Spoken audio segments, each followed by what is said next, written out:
sindicalismo, arte, cultura, actualidad,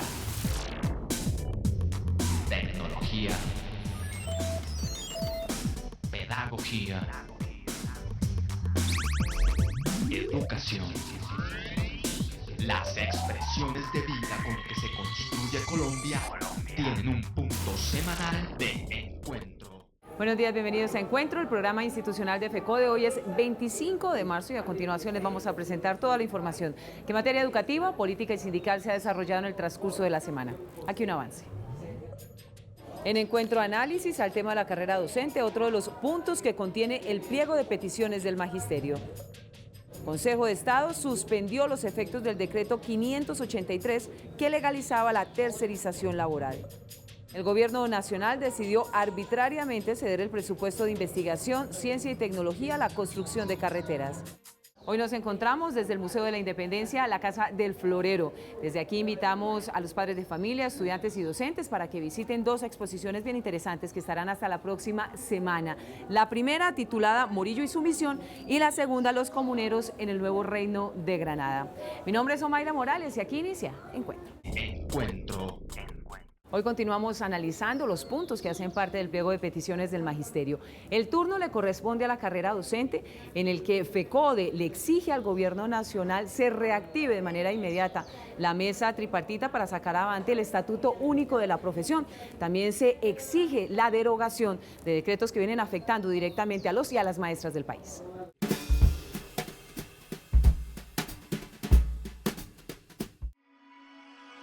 La Federación Colombiana de Trabajadores de la Educación exige reactivar la comisión tripartita para concertar el Estatuto Único de la Profesión Docente, que será presentado, debatido y aprobado en el Congreso de la República o vía facultades extraordinarias del Presidente de la República.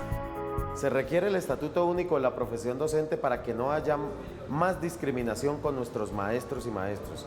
Se requiere porque no se puede seguir aplicando unas normas para unos compañeros o el 50% de los docentes y otras normas para el restante número de nuestros compañeros y compañeras. Y a la vez que exista una escala a nivel de salarial única y exclusiva para el magisterio. En la carrera docente se demanda implementar la evaluación con carácter diagnóstico formativa a los docentes del decreto 1278, ajustado al modelo de la experiencia recogida en la primera fase, en concertación con FECODE mientras se consensúa el estatuto de la profesión docente. La evaluación con carácter diagnóstico formativo continuará hasta que se consensúe el Estatuto Único de la Profesión Docente. Así fue acordado y fue pactado entre el Gobierno Nacional y FECODE, por cuanto hasta que no se dé esta circunstancia, seguirá en el ámbito de aplicación dentro de nuestros compañeros y compañeras que lo rige el Decreto Ley 1278. Asimismo, se reclama la derogatoria de los decretos 490, 915 y 501 de 2016, ya que estos golpean el ejercicio de la profesión docente. Igualmente se exige garantizar las condiciones para la implementación de la jornada única en todo el territorio nacional y que hoy se viene imponiendo sin que cumpla con los componentes establecidos por el Ministerio de Educación Nacional. El decreto 915 es también perverso en el sentido de que obviamente modifica las formas y maneras y circunstancias y requisitos para ingresar a la carrera docente. Es más, se hace más restrictivo y va en contravía de los derechos adquiridos y los derechos fundamentales de nuestros maestros y maestras que aspiran a la carrera docente. De otro lado, se exige la revisión de las condiciones para el nombramiento de los orientadores en las instituciones educativas, como lo es la redefinición y el carácter de las funciones, responsabilidades y salarios. Como lo ha manifestado el Ministerio de Educación, la jornada única debe ser consensuada y dialogada con los docentes. Sin embargo, la realidad es otra en los planteles educativos donde se continúa imponiendo. Mientras la ministra de Educación, Janet Chija, afirma que la jornada única debe ser en todo momento donde avancemos en jornada única es porque tenemos los elementos suficientes para poderlo hacer y esa básicamente es la línea que estamos dando del Ministerio de Educación. Otra es la realidad que viven los docentes, estudiantes y padres de familia en el Colegio La Merced del municipio de Mosquera. No ha habido ninguna socialización, no ha habido ni en consejo académico, menos en directivo, digamos, la posibilidad de discutir ese tema de jornada única. Los temas han sido realmente impuestos. Los padres de familia sostienen que la implementación de la jornada única terminará afectando a la población estudiantil, quienes a futuro se verán obligados a migrar hacia la educación privada. La cobertura para los estudiantes en el municipio pues va a quedar cerrada prácticamente, y entonces los estudiantes tienen que migrar hacia otros colegios, y eso también produce deserción académica. La institución La Merced lleva más de 150 años al servicio de los niños, niñas y jóvenes del municipio. En la actualidad cuenta con cerca de 2.400 colegiales. El plantel educativo hoy no tiene la capacidad de albergar este número de estudiantes en una sola jornada. Los 4 componentes no se están cumpliendo a cabalidad. El primero de ellos, y más importante, es el pedagógico. Entonces se lanza la jornada única, pero no se tiene en cuenta el cambio, digamos, en el currículo para poder llegar a ese estamento. De otro lado, el plan de estudios también se ha venido imponiendo en esta institución educativa. Esto hace que los docentes, los padres y los estudiantes no tengan el conocimiento suficiente, y a la vez el plan de estudios no se ha modificado, no se ha cambiado. Esto lo tiene que hacer el Consejo Académico, y el Consejo Académico en ningún momento ha aprobado absolutamente nada. Realmente es un adefesio a la jornada única lo que estamos realizando con los grados 10º y 11, ya que ellos están entrando, las señoritas que estudian en la mañana, entran a las 6:30 y salen a las 2:30 de la tarde, y los muchachos que estudian en la tarde entran a las 10:30 y salen a las 6:30. Entonces no es una jornada única, sino son 2 jornadas que se están presentando como jornada única. El tesorero de FECODE, el profesor Libardo Ballesteros, a esta hora le habla a los maestros y a las maestras que nos sintonizan.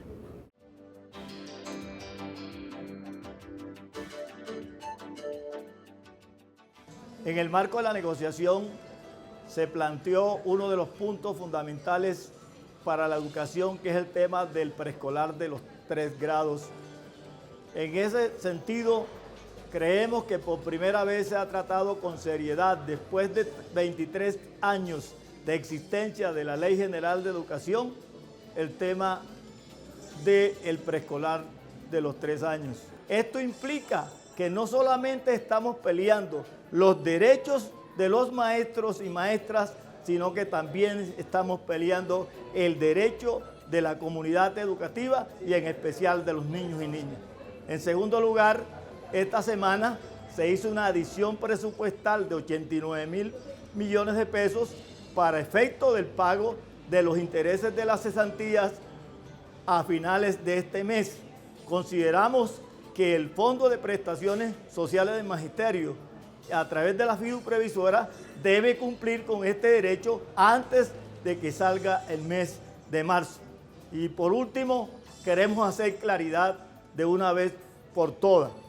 El tema del incremento salarial se está discutiendo en la mesa de los trabajadores del Estado, de tal manera que no se debe especular con este tema a nivel de las redes sociales. Muy buenos días. Radio Revista Encuentro. Programa institucional de FECODE. Encuentro. Sindicalismo, arte, cultura, actualidad, tecnología, pedagogía, educación. Las expresiones de vida con que se construye Colombia tienen un punto semanal de encuentro. Todos los sábados a las 7:30 de la mañana por Colmundo Radio. Con una constancia ante la OIT por el incumplimiento a los acuerdos presentados en el pliego del 2015, los trabajadores estatales iniciaron de manera formal las negociaciones con el gobierno nacional en un ambiente bastante desalentador.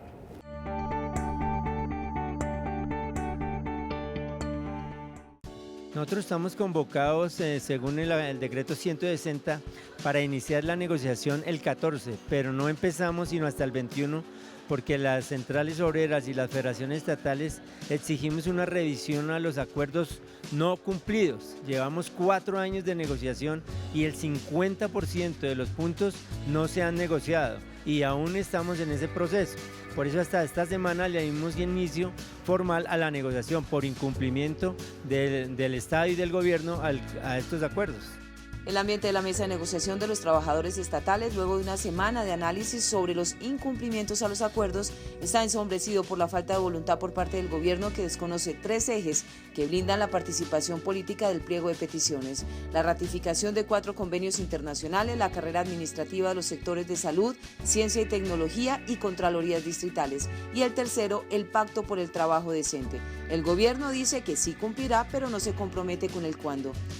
Que hoy el gobierno nacional nos ha corroborado, hay 29.000 provisionales en el nivel nacional y 180.000 en el nivel territorial, lo que implica que sumado de esto a cerca de 350.000 contratistas que han reconocido en algunas precisiones que hizo la directora de compra eficiente, implica que en el país el empleo público, como lo hemos señalado, sigue siendo manipulado a través del cuoteo político y el tráfico de influencia de los gamonales políticos desde el nivel nacional al nivel territorial. Con el inicio de las negociaciones formales se develaron las cifras de los trabajadores estatales tercerizados y la fórmula perversa de los provisionales y contratistas, nómina que aumenta mientras se mantienen las plazas de formalización, y con las elecciones que se avecinan, el manejo político de la contratación se agudizará. La mesa de negociación presentó queja y certificación de incumplimiento a los acuerdos ante la OIT, visibilizando el negativo ambiente laboral en el país.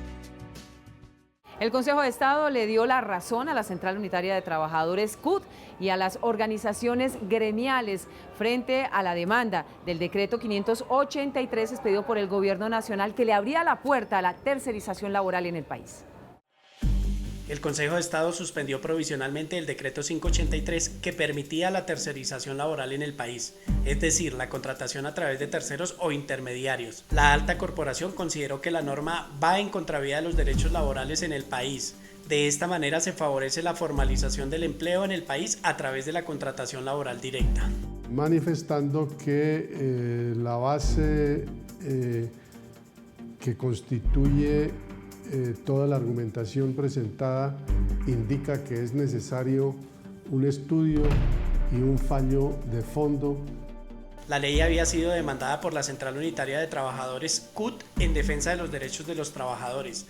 La tercerización se puede dar para actividades especializadas, pero mediante esta figura no se puede contratar personal de manera indirecta, como lo pretendía el Gobierno Nacional.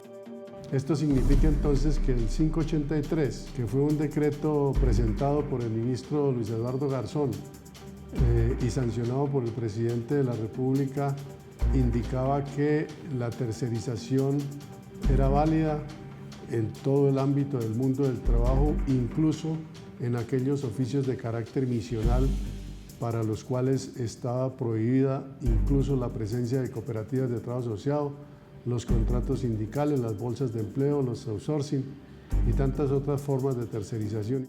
Desde la Central Unitaria de Trabajadores se continuará en la lucha para que en el país prevalezca la contratación directa de las empresas con sus trabajadores, eliminando toda forma de intermediación laboral. Esto significa entonces que toda esa cantidad de contratos de servicios que alcaldías, gobernaciones y entidades del Estado como los mismos ministerios, incluido el Ministerio del Trabajo, tendrán que revisar esa contratación de servicios y orientar la política hacia una formalización.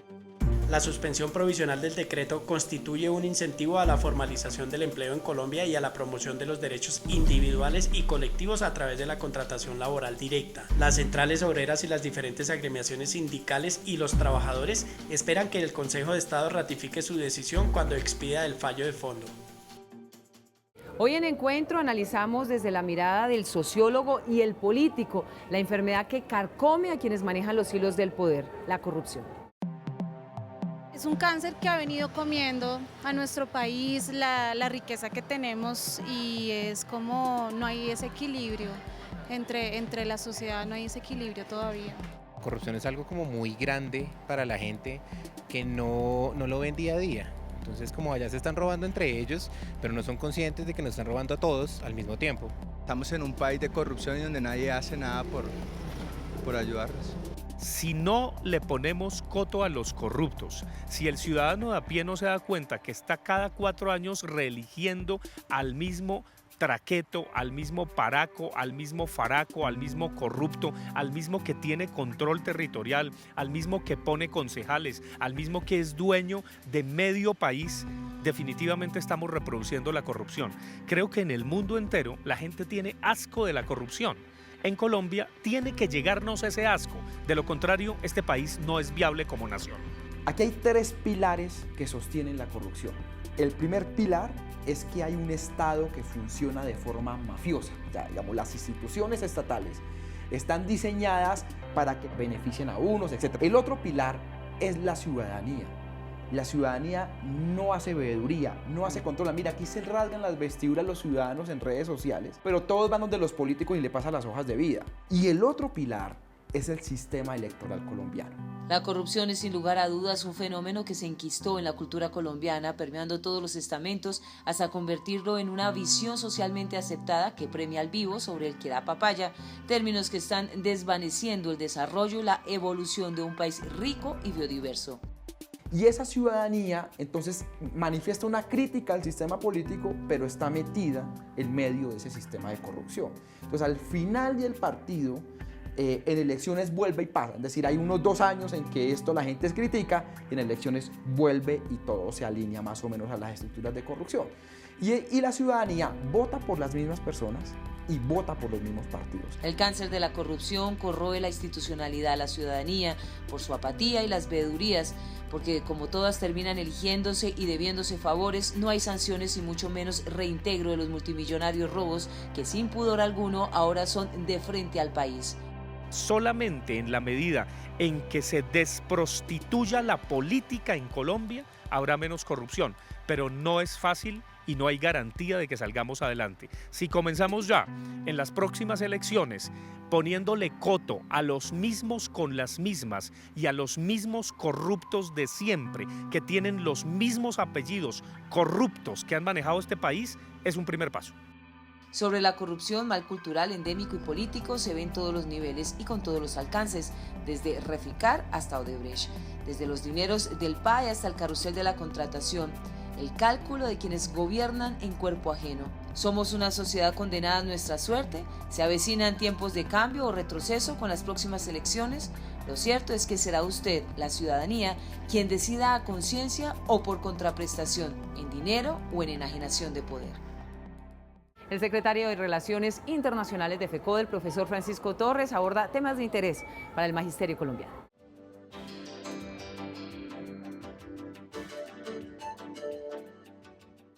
Buenos días. Para darle una visión de profundidad a la discusión que tenemos con el Gobierno Nacional en torno al pliego de peticiones, hay que hacer 3 precisiones.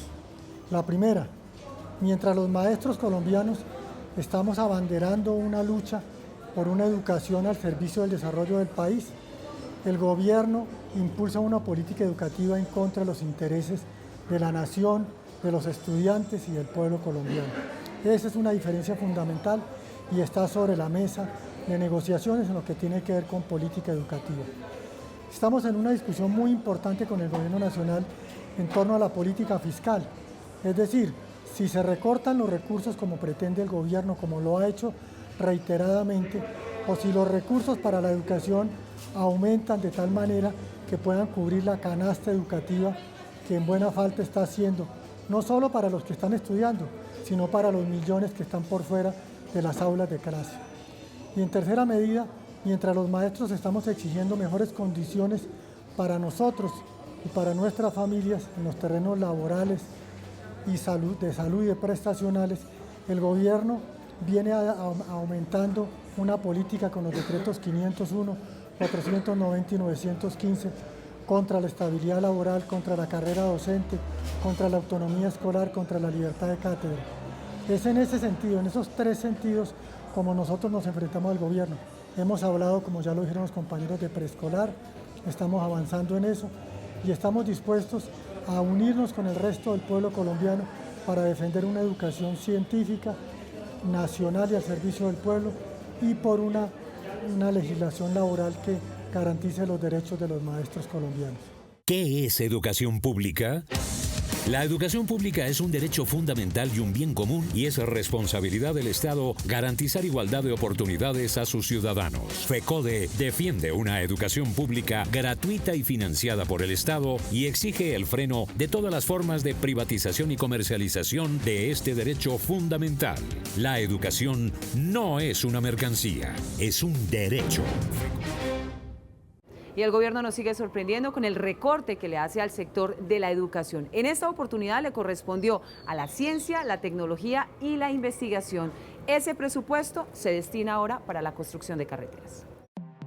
La decisión del gobierno, además de ser sorpresiva, pues yo creo que es bastante irresponsable e ingenua, si lo podemos llamar de alguna forma, porque esos recursos que bien pudieron haberse utilizado para apalancar ya el paupérrimo presupuesto que se tiene para esa destinación en el país, para ciencia y para educación, se lo van a destinar a carreteras sobre la base de que no hay buenos proyectos. Decisión ingenua por parte del presidente de la República. Desde hace varios años se designó el 10% de las regalías para la ciencia y la tecnología. Sin embargo, los protocolos de evaluación técnica y científica son vagos, ambiguos de manera conveniente, que estratégicamente benefician ahora a las carreteras y con a los contratistas. Acá no hay convocatorias, aquí se presenta el que el gobernador quiere que se presente, solamente él define cuáles proyectos cumplirían la calidad para que Colciencias haga esa secretaría técnica con lo que llega. Sumado a eso, Colciencias hace repechaje, llamo yo coloquialmente, en donde una y otra vez, incluso recibiendo presiones de los mismos gobernadores a través de Colciencias, donde dice, pero ¿por qué esto no pasó? ¿Por qué mi proyecto y por qué esta gran buena idea Colciencias me la deja por fuera? Y por más que Colciencias haya hecho los esfuerzos más importantes tratando de enseñarle a los gobernadores y a su grupo de apoyo, que son los que presentan los proyectos, cómo se hace y se define un proyecto de buena calidad, pues el resultado es el que hoy en día tenemos, una cantidad de recursos sin ejecutar con la excusa de que no se presentaron buenos proyectos. Que la ciencia está por debajo de la construcción de infraestructura. ¿Dónde quedó Colombia la más educada? ¿En el cemento de la mermelada? El país no contaba con esos recursos para las carreteras. En el escenario ideal, en el supuesto ideal, esa cantidad de recursos, esos 1.5 billones de pesos, pues eran para la ciencia, que eventualmente la infraestructura vial pudo verse beneficiada con algún proyecto que se hubiese presentado a ese nivel. Pero no, el gobierno no contaba con eso. El gobierno sabía que eso era una bolsa para ciencia y tecnología. Pareciera que adrede no haya querido reformar el sistema para después echar mano de estas bolsas de recursos que están disponibles y que aparentemente no fueron utilizadas. Hoy no se entiende cómo si habían 1.5 millones de pesos para ciencia y tecnología por regalías, el gobierno se inventa un crédito para tapar un hueco que él mismo abrió. ¿Es esta la filosofía de la economía más retardataria y perjudicial para las finanzas y, claro, para la ciencia y el desarrollo de Colombia? Y otro ejemplo de la desfinanciación de la educación en Colombia tiene que ver directamente con la reforma tributaria, que ahora le permite al ICETEX manejar los recursos correspondientes a la educación pública. En vilo salvavidas de 27 universidades públicas que hoy se encuentran en crisis financiera. El riesgo que corren los recursos que fueron gestionados a través del Congreso de la República y los rectores de las diferentes universidades públicas para ayudar a superar la grave crisis que están viviendo los claustros universitarios. La Universidad Nacional, la Universidad de Antioquia, la Universidad del Valle, las universidades sin distingo de región, hoy tienen unos déficits que prácticamente las harían viables en el corto plazo. Hay programas que se tienen que autofinanciar. Los procesos de investigación y desarrollo tienen que buscar sus propios financiadores privados, buscar la fórmula de poder garantizar los recursos para sus investigaciones. Hoy los claustros universitarios presentan un déficit de más de 1 billón de pesos. Ahora la reforma tributaria aprobada por el Congreso le da facultad al ICETEX para disponer los recursos que estaban previstos en las universidades públicas. Los programas financiados para los muchachos del CERPI lo paga, que como ustedes bien lo anotaron, durante este primer trimestre del año, ha venido teniendo problemas de financiación, no se les pudo pagar a tiempo a los muchachos, su alimentación, su estadía, el pago de las matrículas y los demás gastos que incluye el programa. Es un programa muy costoso. Se exige al Ministerio de Educación Nacional que al momento de distribuir los recursos de la educación superior transfiera los dineros a las universidades públicas para que puedan superar el déficit. Es el momento de garantizar los recursos a las universidades públicas. lleva a que se busque fundamentalmente una reducción del tamaño del Estado por una parte, a que el Estado con la escasez de presupuestos busque otros mecanismos para manejar lo que tiene. En otras palabras, la reforma tributaria enfrenta a las universidades con el ICETEX por los recursos y sumado a esto les quita la posibilidad de acceder a los dineros de regalías por más de 1.5 billones de pesos para ciencia y tecnología. Nos preocupa es que esto podría ser vía decreto, coartando todo el poder de concertación con los rectores de las universidades públicas del país, ahondando la crisis que hoy existe y pues dejaría inane las acciones que hicimos desde el Congreso para garantizar estos recursos. El representante Carlos Guevara le hace un llamado al Gobierno Nacional para la creación del Fondo de Educación Superior, para que a través del Congreso se den las discusiones públicas con el acompañamiento y la concertación de todos los actores, como lo son las universidades y el personal docente. El profesor Carlos Enrique Rivas Segura, presidente de FECODE, a esta hora nos editorializa en nuestro espacio de hoy.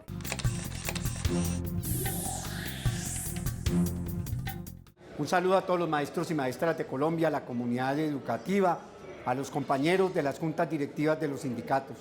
Manifestarles que hay un principio de acuerdo entre la Federación Colombiana de Trabajadores de la Educación FECODE y el Gobierno Nacional en materia de los 3 grados de preescolar.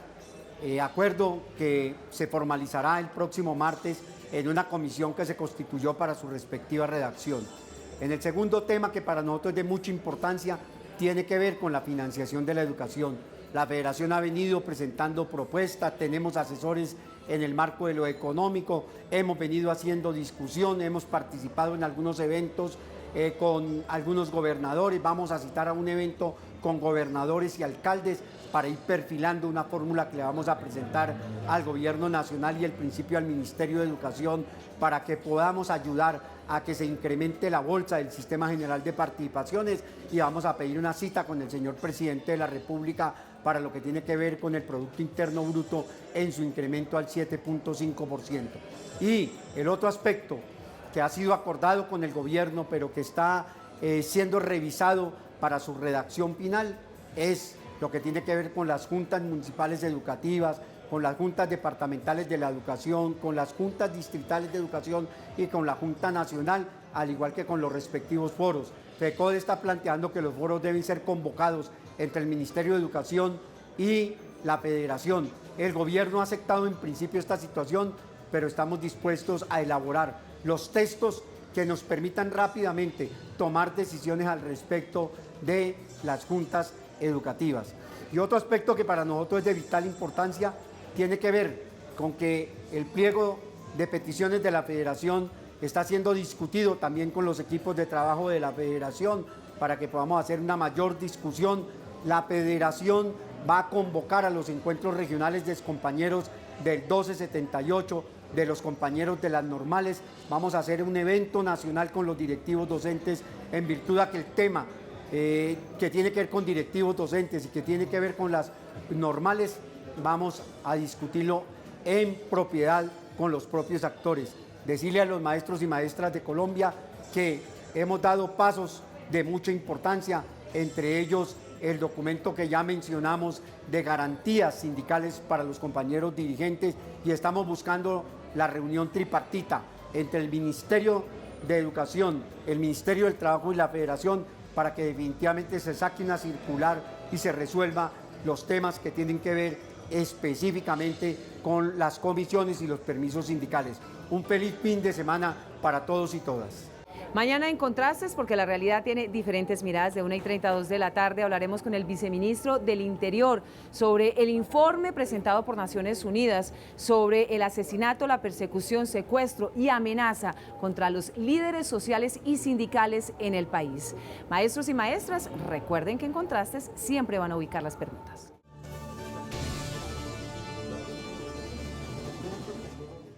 Ustedes y nosotros tenemos una cita habitual todos los sábados de 7 a 7:30 de la mañana por el Canal 1 en Encuentro, el programa institucional de FECODE. La invitación para que visiten nuestra página web www.fecode.edu.co. Estén pendientes de las redes sociales. Ya saben que si quieren interactuar con la oficina de prensa lo pueden hacer a través del WhatsApp 310-673-9655. Gracias por su compañía. Nos vemos en 8 días. Hasta luego. Sindicalismo. Arte. Cultura. Actualidad. Tecnología. Pedagogía. Educación.